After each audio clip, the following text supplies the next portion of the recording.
নামৰূপত সদৌ অসম আন্তঃজিলা বক্সিং প্ৰতিযোগিতা সম্পন্ন তিনিদিনীয়াকৈ নামৰূপ উদ্যোগ নগৰী অনুষ্ঠিত হোৱা 40তম সদৌ অসম আন্তঃজিলা জুনিয়ৰ সাব জুনিয়ৰ বক্সিং প্ৰতিযোগিতাত নাহৰকটীয়া এমেচাৰ বক্সিং এছ'চিয়েশ্যনে 6টা সোণৰ পদক 4টা ৰূপ আৰু 4টা তামৰ পদক লাভ কৰি নামৰূপ উদ্যোগ নগৰলৈ গৌৰৱ কঢ়িয়াই অনাত নামৰূপত আনন্দৰ জোৱাৰ উঠিছে।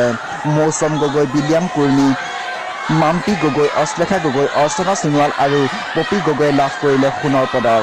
বিদিশা বৰা, য়ামন গগৈ, আলিছা বেগম আৰু ৰুবেন বৰুৱাই ৰূপৰ পদক আৰু অংকিতা চুতীয়াই, আদিত্য চুতীয়া, গেলভিন গগৈ আৰু শান্তনা চলিয়াই তামৰ পদক লাভ কৰি নামৰূপবাসীক গৌৰৱান্বিত কৰে।